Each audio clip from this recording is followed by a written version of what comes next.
السلام علیکم ورحمۃ اللہ وبرکاتہ۔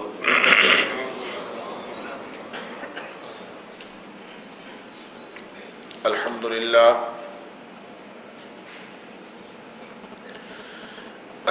للہ نحمده ونستعینه ونستغفره ونؤمن به ونتوکل علیہ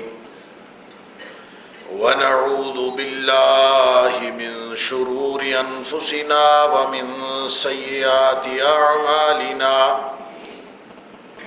من يهده الله فلا مضل له ومن يضلل فلا هادي له ونشهد أن لا إله إلا الله وحده لا شريك له ونشهد أن محمدا عبده ورسوله أرسله بالحق بشيرا ونذيرا بين يدي الساعة فمن يطع الله ورسوله فقد رشد واهتدى ومن يعص الله ورسوله فقد ضل وغوى فإنه لا يضر إلا نفسه ولا يضر الله شيئا نسأل الله ربنا أن يجعلنا ممن يطيعه ويطيع رسوله ويتبع رضوانه ويجتنب سخطه فإنما نحن به وله أما بعد فإن خير الحديث كتاب الله وخير الهدي هدي محمد صلى الله عليه وآله وسلم وشر الأمور محدثاتها وكل محدثة بدعة وكل بدعة ضلالة وكل ضلالة في النار فأعوذ بالله السميع العليم من الشيطان الرجيم من همزه ونفخه ونفثه بسم الله الرحمن الرحيم واعتصموا بحبل الله جميعا ولا تفرقوا واذكروا نعمة الله عليكم إذ كنتم أعداء فألف بين قلوبكم فأصبحتم بنعمته إخوانا وكنتم على شفا حفرة من النار فأنقذكم منها كذلك يبين الله لكم آياته لعلكم تهتدون۔ اور تم سب مل کر اللہ کی رسی کے ساتھ چمٹ جاؤ، ولا تفرقوا، اور آپس میں فرقے فرقے مت بنو، واذکروا نعمت اللہ علیکم اذ کنتم اعداء فالف بین قلوبکم، اور اللہ کے اس انعام کو یاد کرو جب تم آپس میں ایک دوسرے کے دشمن تھے اور اللہ نے تمہارے دلوں میں ایک دوسرے کی محبت ڈال دی۔ فَأَصْبَحْتُمْ بِنِعْمَتِهِ إِخْوَانًا، اللہ کے اس انعام کے سبب تم لوگ آپس میں بھائی بھائی بن گئے۔ اور یہ موقع ایسا تھا کہ وَكُنْتُمْ عَلَى شَفَا حُفْرَةٍ مِّنَ النَّارِ، ایسے تھا کہ گویا تم آگ کے گڑھے کے کنارے پہنچ چکے ہو۔ فَأَنْقَذَكُمْ مِنْهَا، اللہ نے تمہیں اس آگ سے بچا لیا۔ كَذَلِكَ يُبَيِّنُ اللَّهُ لَكُمْ آيَاتِهِ، اسی طرح اللہ تعالیٰ اپنی آیات کو کھول کھول کر بیان فرماتا ہے، لعلکم تہتدون، تاکہ تم راہ پا سکو، تمہیں راہ عمل میسر آ سکے۔ صدق اللہ العظیم۔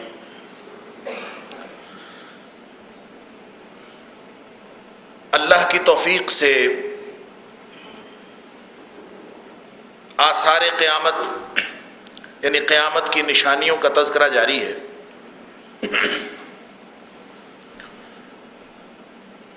اور اس میں گزشتہ جمعے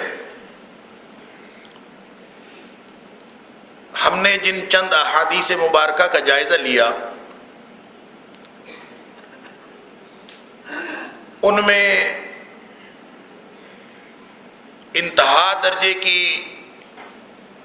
فکر انگیز پیش گوئی بھی تھی۔ ہمارے لیے موجودہ حالات کے تجزیے کا سامان بھی تھا، اور ساتھ ہی ساتھ اپنے طرز عمل کو درست کر لینے کی تنبیہ بھی تھی۔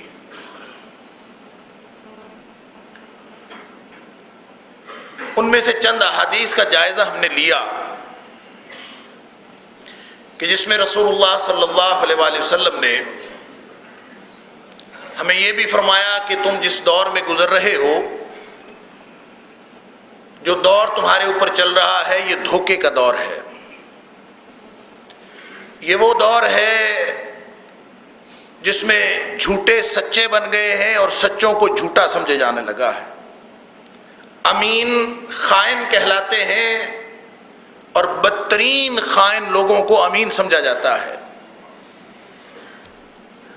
حالات بڑے ہی خراب ہو چکے ہیں۔ اور پھر دوسری حدیث میں رسول اللہ صلی اللہ علیہ وسلم نے فرمایا حضرت کعب کو کہ اللہ تعالیٰ تمہیں احمقوں کی حکومت سے بچائے، اعاذک اللہ من امارت السفہاء، بیوقوفوں کی اور احمقوں کی حکومت۔ اور جب وہ آ جائے اس کی نشانی کیا ہے؟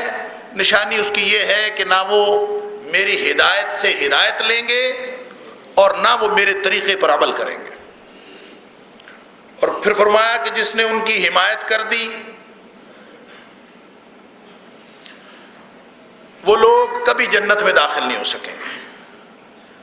اور ساتھ یہ فرمایا کہ میرا ان کے ساتھ کوئی تعلق نہیں ہے، ان کا میرے ساتھ کوئی تعلق نہیں۔ فَإِنَّهُمْ لَيْسُوا مِنِّي وَلَسْتُ مِنْهُمْ، ان کا میرے ساتھ کوئی تعلق نہیں، میرا ان کے ساتھ کوئی تعلق۔ رسول اللہ صلی اللہ علیہ وسلم نے اعلان برات فرما دیا، ساتھ یہ فرما دیا وہ قیامت کے دن میرے حوض پر بھی نہیں آ سکیں گے۔ ان کی تکذیب کرنا ضروری ہے، ان کو غلط کہنا ضروری ہے، ان کی تائید کی بجائے تردید کرنا ضروری ہے۔ اور پھر فرمایا جو تردید کریں گے اور جو ان کے ساتھ معاونت نہیں کریں گے، ان کے ساتھ تعاون نہیں کریں گے، فرمایا وہ میرے ہیں اور میں ان کا ہوں، اور وہ میرے حوض پر بھی آئیں گے۔ اسی طرح میں نے عرض کیا ایک مسلم شریف کی حدیث کے اندر، میں صرف اس کا خلاصہ عرض کر رہا ہوں تاکہ ہمارے ذہنوں میں بیٹھ جائے کہ رسول اللہ صلی اللہ علیہ وسلم نے ان حالات کا تجزیہ کن الفاظ میں فرمایا اور ہمارے لیے کتنے خطرے کی پیش گوئی فرمائی ہے اور تنبیہ فرمائی۔ اور دوسری حدیث میں فرمایا مسلم شریف کی حدیث کہ تمہارے اوپر جھوٹے لوگ آ جائیں گے، یعنی صرف حکمرانوں کی بات نہیں، ہر صاحب اختیار، ہر اتھارٹی والا آدمی، وہ کوئی بھی طبقہ ہو سکتا ہے، طبقہ عمراء بھی ہو سکتا ہے، طبقہ علماء بھی ہو سکتا ہے، طبقہ فقہاء بھی ہو سکتا ہے، کسی بھی طرح جو امت کو لیڈ کرنے والے لوگ ہیں ان میں سے کوئی بھی ہو سکتا۔ یہ صرف حکمرانوں کی بات نہیں۔ فرمایا آخری زمانے میں تمہارے اوپر ایسے لوگ آ جائیں گے دجالون، فریبی ہوں گے، پرلے درجے کے فریبی، کذابون، جھوٹے ہوں گے۔ اور پھر ان کی اگلی نشانی یہ بیان فرمائی کہ تمہیں وہ حدیثیں وہ سنائیں گے، ایسی ایسی نئی نئی باتیں کریں گے جو نہ تم نے کبھی سنی ہوں گی نہ تمہارے آباء و اجداد نے کبھی سنی ہوں گی۔ تو پھر فرمایا ان سے بچ کے رہنا ہے۔ یعنی حدیث سنا رہا ہے آدمی، اس سے بچ کے رہنا. فَإِيَّاكُمْ وَإِيَّاهُمْ، تم نے ان سے بچ کے رہنا.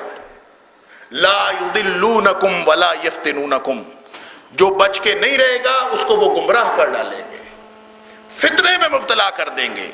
تو ایسا نہ ہو کہ تمہیں فتنے میں مبتلا کر دیں یا تمہیں گمراہ کر دیں، ان سے بچ کے رہنا. اور پھر ایک دوسری حدیث میں فرمایا کہ قرب قیامت جھوٹے لوگ آئیں گے. ان بین یدی الساعۃ کذابین، جھوٹے ہوں گے. فاحذروہم، تم سب نے ان سے بچ کے رہنا.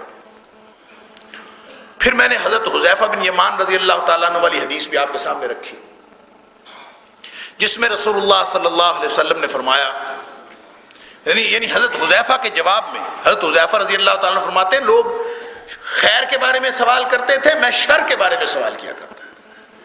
تو اللہ کے رسول شر تھا، دور جاہلیت تھی. اس دور کے بعد خیر اللہ تعالیٰ نے عطا فرمائی، آپ تشریف لائے. کیا اس کے بعد شر ہوگا؟ فرمایا ہاں ہوگا. اس کے بعد پھر خیر ہوگا؟ فرمایا ہاں ہوگا.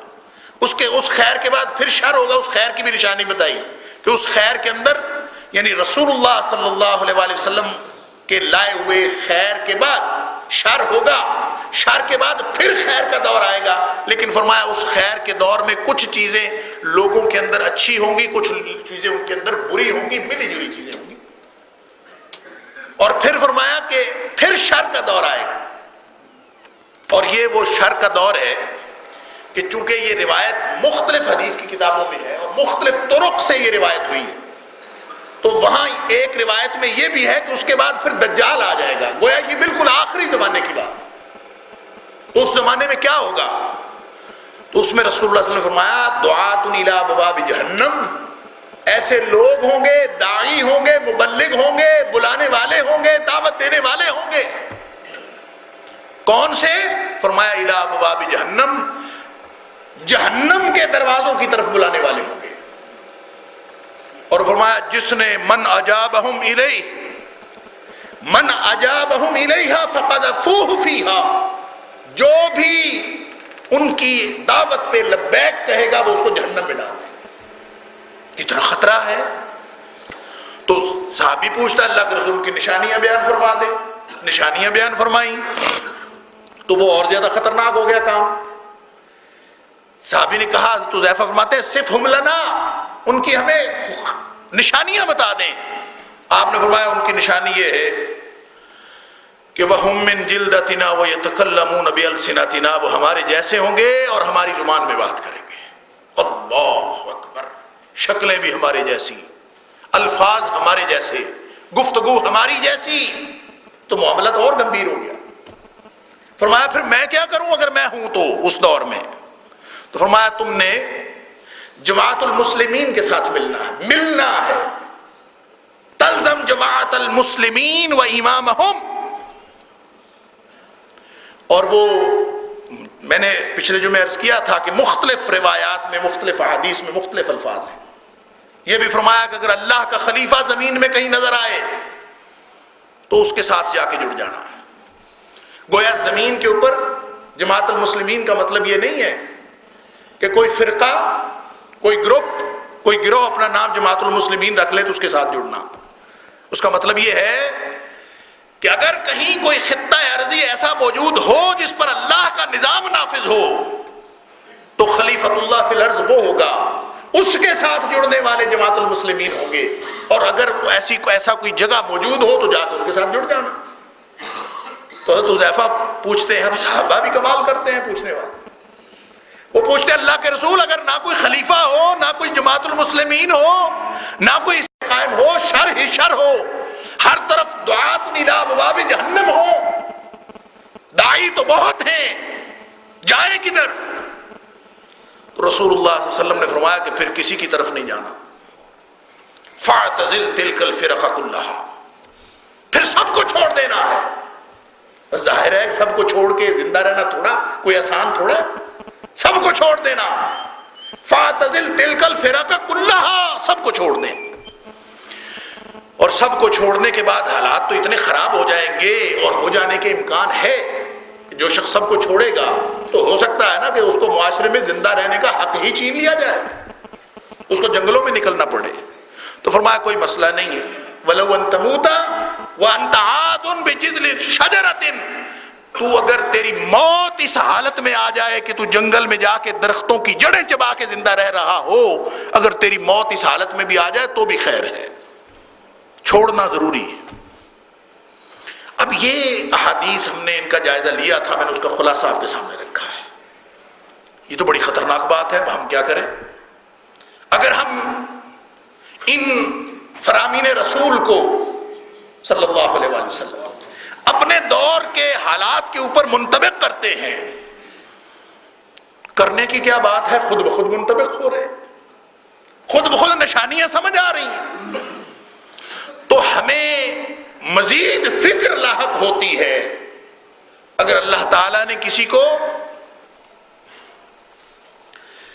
وہ سوچنے والا دل عطا فرمایا ہو، اور کسی کو اگر اللہ تعالیٰ نے غور کرنے والا دماغ عطا فرمایا ہو، تو فکر لاحق ہو جاتی کہ ہم نے کیا کرنا ہے. تو آج جو میں نے آیت آپ کے سامنے تلاوت کی ہے سورہ آل عمران کی آیت نمبر 103، تو یہ اس آیت کے اندر رسول اللہ صلی اللہ علیہ وسلم کو، آپ کے صحابہ کو، ان کے ذریعے سے ہم سب کو وہ نسخہ کیمیا بتا دیا ہے کہ ہمیں کرنا کیا ہے، اگر ایسے حالات ہو جائیں تو ہمیں کیا کرنا ہے. وَاعْتَصِمُوا بِحَبْلِ اللَّهِ جَمِيعًا وَلَا تَفَرَّقُوا. دیکھو سب نے اللہ کی رسی کو مل کر پکڑنا ہے اور الگ الگ نہیں ہونا. وہاں فرمایا تھا فَاعْتَزِلْ تِلْكَ الْفِرَقَ كُلَّهَا، ان سب سے الگ ہو جانا. یہاں فرمایا سب مل کر اکٹھے پکڑ لو. جڑنا ہے، جڑنا ہے، ٹوٹنا نہیں ہے، جڑنا ہے. گویا اللہ کے رسول صلی اللہ علیہ وسلم کا دین کیا ہے؟ جڑنے کا دین ہے، جوڑنے کا دین ہے، توڑنے کا دین نہیں ہے. تو وہ لوگ جو توڑنے کی بات کر رہے ہوں ان سے علیحدہ ہونا ہے. فَاعْتَزِلْ تِلْكَ الْفِرَقَ كُلَّهَا کا معنی یہ ہے کہ ان سے ٹوٹو جو امت کو توڑنے کی بات کر رہے ہیں. جو گروہ بنتے ہیں نا، یہ تنظیم سازی، یہ جماعتیں، اللہ اکبر. مسئلہ سن لیجئے کہ جماعت المسلمین، یہاں بھی فرمایا تلزم جماعت المسلمین، کہ جماعت المسلمین کے ساتھ چمٹے رہنا. اور پھر فرمایا ید اللہ علی الجماعہ، کہ جب مسلمان سارے اکٹھے ہوتے ہیں ان کے اوپر اللہ کا ہاتھ ہوتا ہے، ان کے اوپر اللہ کی نگرانی ہوتی ہے، ان کے اوپر اللہ کی حفاظت ہوتی ہے. جب مسلمان اکٹھے ہوتے ہیں، ہم نے اس کا نام یہ رکھا ہے کہ اپنی جماعت بنا لو اور اس جماعت کی ترویج کے لیے حدیث استعمال کر لو ید اللہ علی الجماعہ.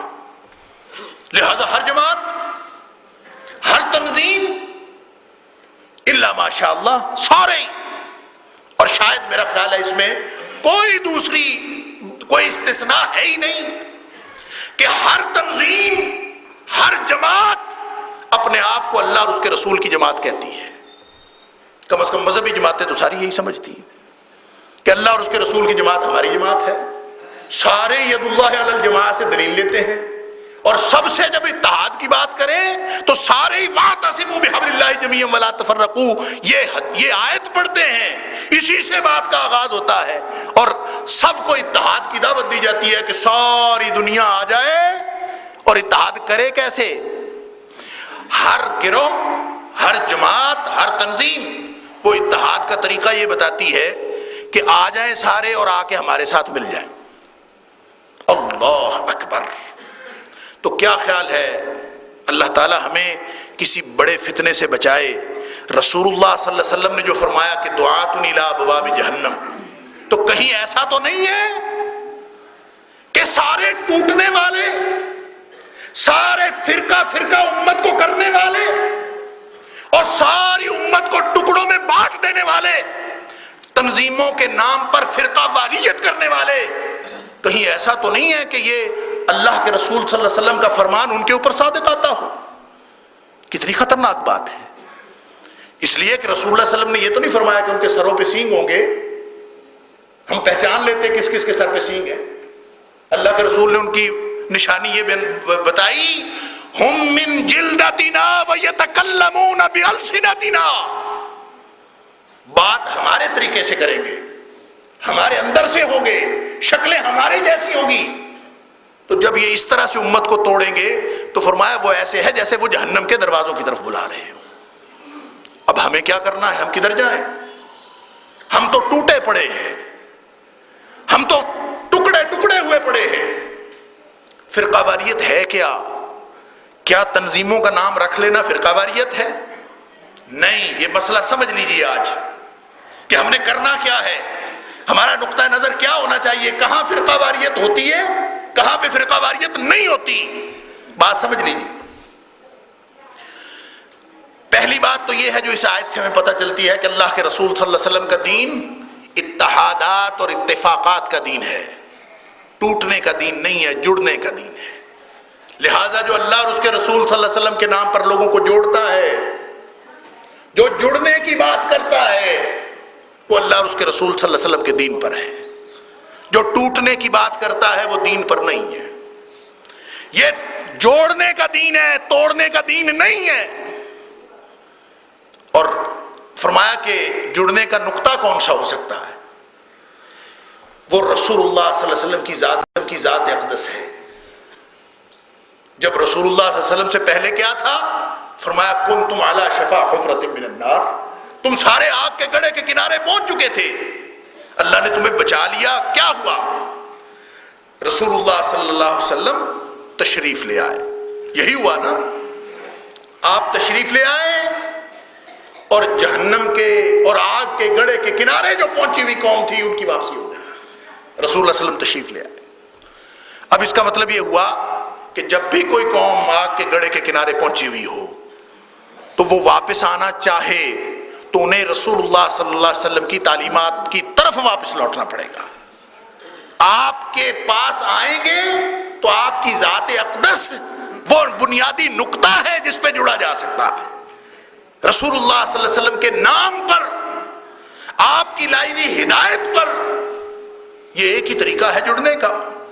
وگرنہ اپنے اپنے بڑوں کی بات ہم کرنے لگے اگر، تو کسی کا بڑا کوئی ہے، کسی کا بڑا کوئی ہے، تو نہ تیرے بڑے کی نہ میرے بڑے کی، اس بڑے کی جس کو اللہ کریم نے بڑا بنایا ہے، جس کو اللہ نے بڑا بنایا ہے، اگر اس کے ساتھ جڑ جائیں گے تو یہ ہے اللہ کی رسی کو مضبوطی سے پکڑنے والی بات، جڑنا. اب تنظیمیں کیا کرتی ہیں؟ تنظیم سازی. میں یہ یقین رکھتا ہوں، واللہ عالم، اللہ جانتا ہے، مجھے جتنی کتاب و سنت سے سمجھ آئی، جماعت اس کو کہتے ہیں جس میں سارے مسلمان جڑ کے ایک خطہ ارضی پر اللہ کے دین کا نظام نافذ کر دیں. اور اگر کوئی اپنی اپنی تنظیم بنا کے امت کو الگ الگ کرتا ہے تو ہر نئی تنظیم بنتی تو اتحاد کے نام پر ہے نا، اتفاق کے نام پر ہے نا، لیکن اتفاق اور اتحاد کے نام پر تنظیم بن کے کرتی کیا ہے؟ ہر تنظیم اپنے فروغ کے لیے کام کرتی ہے. ہر تنظیم کے کارکن اپنی جماعت کو، اپنی تنظیم کو دن دگنی رات چگنی ترقی دینے کے لیے کوشاں ہیں. ہر تنظیم کے، ظاہر ہے کسی تنظیم کے ساتھ ڈیڈیکیشن تو یہی ہے نا، کسی کے ساتھ خلوص تو یہی ہے نا کہ آپ کسی کے ساتھ جڑ جائیں اور دن رات ایک کر دیں اس کی تنظیم کی خدمت کے لیے. تو کوئی ایک تنظیم ہو اسلام کی تو ہم سمجھیں کہ یہ اسلام کے لیے کام ہو رہا ہے. یہاں تو اسلام کے اندر ایک ایک محلے میں، ایک ایک جگہ پہ اتنی تنظیمیں ہیں، اور ہر شخص جب اپنی تنظیم کے لیے کام کر رہا ہے تو پورے خلوص کے ساتھ جب وہ اپنی تنظیم کے لیے کام کر رہا ہے تو دوسری تنظیم کی مخالفت ہونا لازمی امر ہے. جب وہ اپنی تنظیم کے لیے کام کرے گا تو کیسے ہو سکتا ہے کہ دوسرا اپنی تنظیم کے لیے کام کر رہا؟ تو آپس میں اختلاف ہو گیا. اور جب معاملات طے ہوتے ہیں تو معاملات اس بنیاد پر طے ہوتے ہیں کہ ہماری تنظیم کا کون ہے اور کون ہماری تنظیم کا نہیں ہے. یہ ہے فرقہ واریت. رسول اللہ صلی اللہ علیہ وسلم نے اس کی ڈیفینیشن بیان فرمائی، تعریف بیان فرمائی ہے کہ فرقہ واریت یہ نہیں ہے کہ کسی نے کوئی نام رکھا ہوا ہو، کوئی گروپ موجود ہو. گروپ موجود ہونا یا تنظیموں کے نام رکھ لینا یہ فرقہ واریت نہیں ہے، سمجھ لیجئے بات. گروپ اگر موجود ہوں، نام رکھے ہوئے ہوں، اس سے فرقہ واریت نہیں ہوتی. فرقہ واریت اس وقت ہوتی ہے جب اس گروپ کی بنیاد پر، اس نام کی بنیاد پر، اس کی رکنیت کی بنیاد پر معاملات طے کرنے شروع کر دیں. یہ ہے اصل میں فرقہ واریت، یہ ہے گروہ بندی، یہ ہے عصبیت. دیکھیں مہاجرین اور انصار کا گروہ رسول اللہ صلی اللہ علیہ وسلم کے دور میں موجود تھا.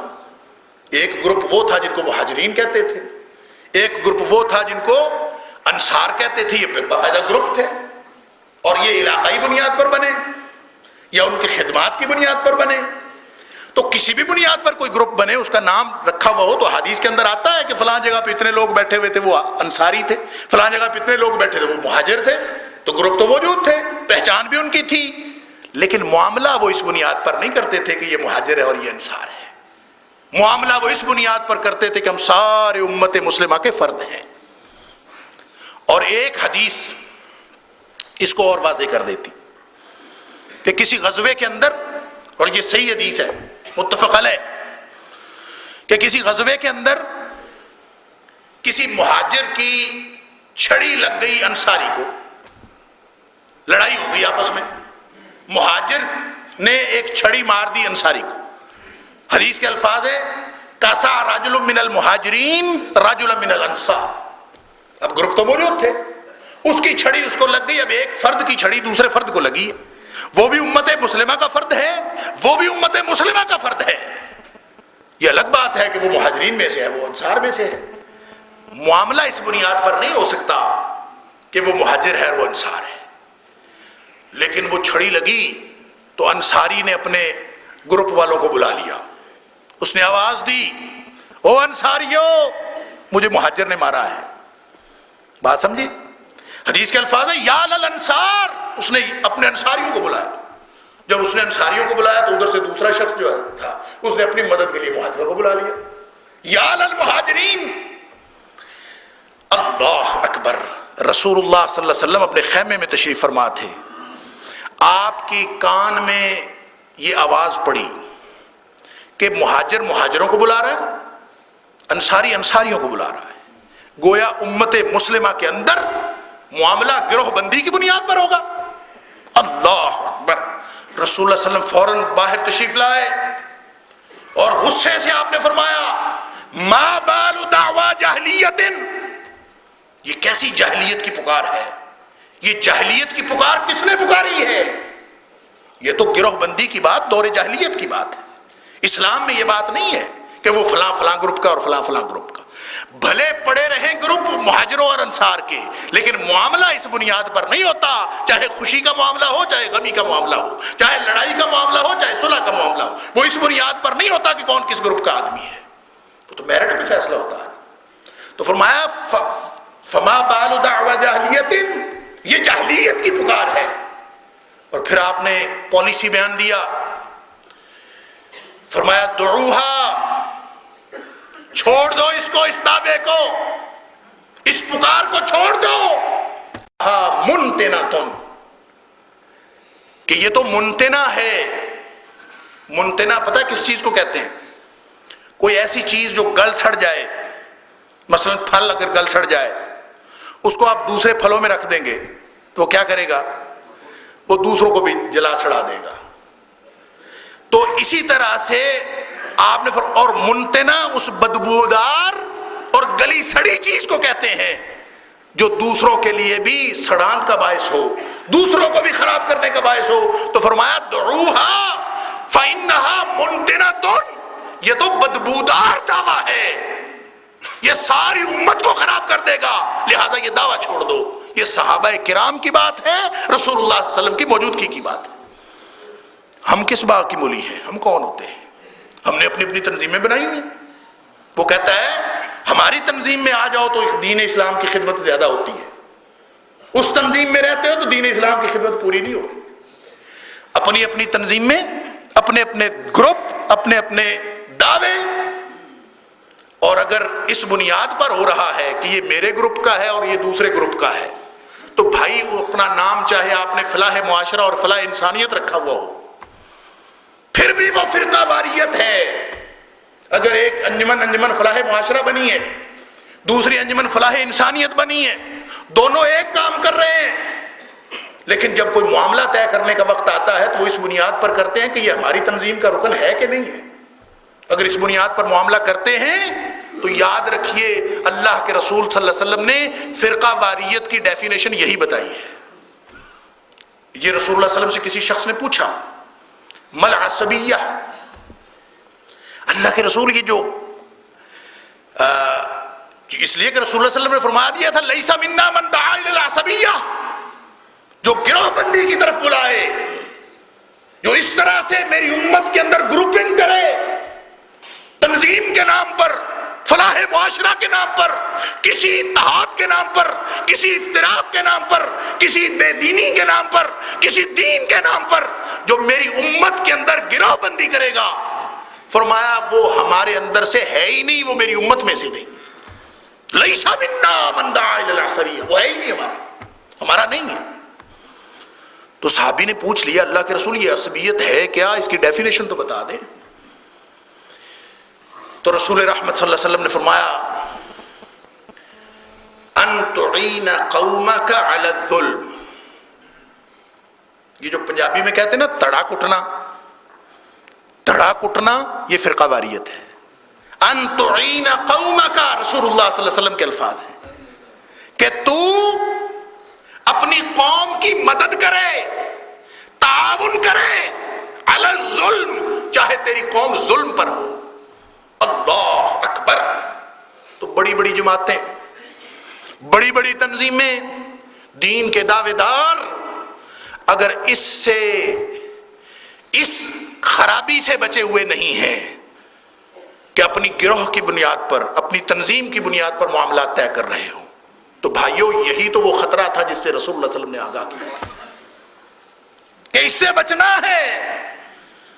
انہی کو رسول اللہ صلی اللہ علیہ وسلم نے دعات الی ابواب جہنم کہا ہے کہ اگر کوئی فرقہ واریت اس طرح سے پھیلا رہا، اور مجھے تو یقین ہی نہیں آتا کہ اس دور میں خود اگر میں نے خود بھگتا نہ ہو، خود سنا نہ ہو، تو میں شاید کسی کی بات پہ یقین نہ کرتا کہ کسی معاملے کے اندر مجھے کہا گیا، کسی ایک تنظیم کے بندے نے کہا کہ فلاں معاملے میں تیری رائے ٹھیک نہیں تھی۔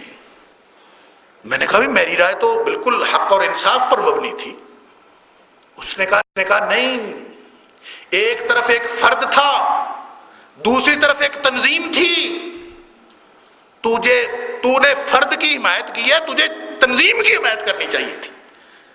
اور میں نے اس کو کہا بھی حمایت تنظیم کی ہو یا فرد کی ہو، حق انصاف کی بات ہونی چاہیے۔ مجھے اپنے کانوں پر آج تک یقین نہ آتا اگر میں نے بات خود نہ سنی ہوتی۔ اس نے کہا جماعتوں کے معاملے انصاف پر نہیں ہوتے، ہمیشہ جماعتوں کے معاملے ہمیشہ انصاف پر نہیں ہوتے، افراد کے بعض حقوق کچلنے پڑتے ہیں جماعتیں چلانے کے لیے۔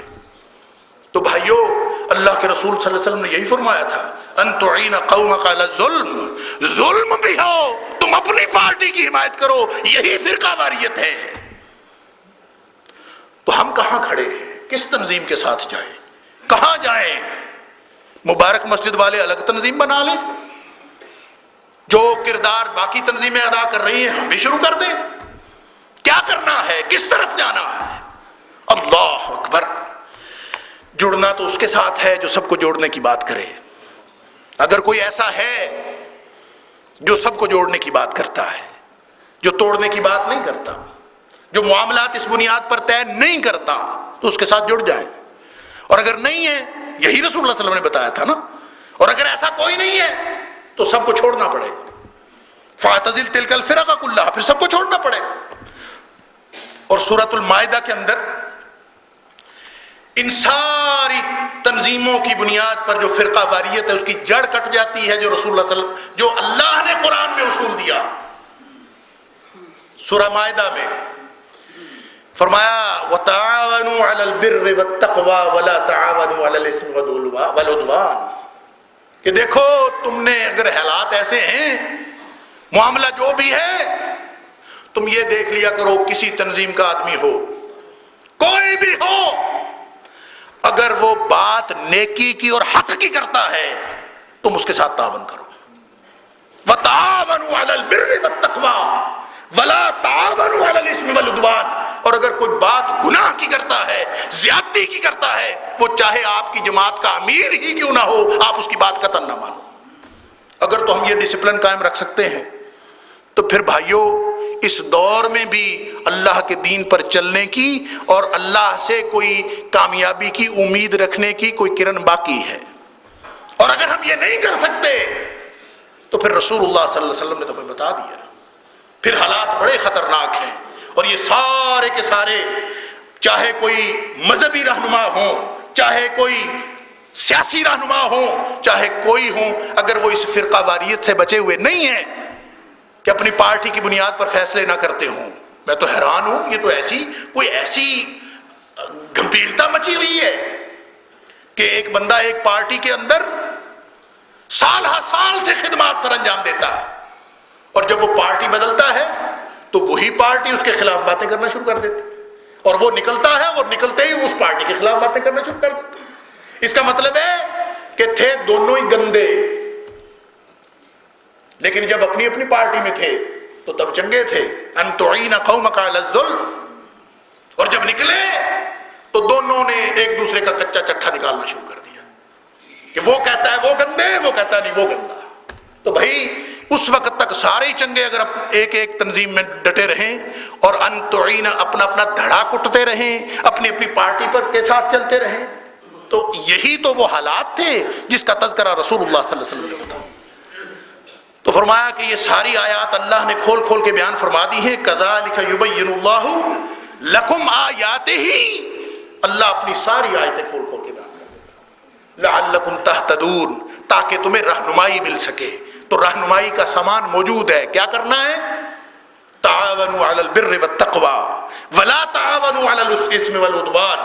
جو بات اللہ اور اس کے رسول کی ہو، جو کام اللہ اور اس کے رسول نے بتایا ہو، جو معاملہ سنت کا ہو، جو معاملہ توحید کا ہو، جو معاملہ نیکی کا ہو، جو معاملہ تقوی کا ہو، ہماری جان بھی اس کے لیے حاضر ہے، چاہے وہ کسی تنظیم کی ہو بات۔ اگر معاملہ گناہ کا ہے، اگر معاملہ اللہ اور اس کے رسول کی نافرمانی کا ہے، اگر معاملہ زیادتی کا ہے، تو چاہے وہ ہماری اپنی تنظیم کا ہو، ہم اس کے ساتھ نہیں۔ اگر ہم یہ طرز عمل، یہ ڈسپلن اپنا سکتے ہیں تو یہی راستہ ہے کامیابی کا، اس دنیا میں بھی اور آخرت میں بھی۔ اللہ تعالیٰ مجھے اور آپ کو سمجھ عطا فرمائے، عمل کی توفیق عطا فرمائے۔ وآخر دعوانا الحمدللہ رب العالمین۔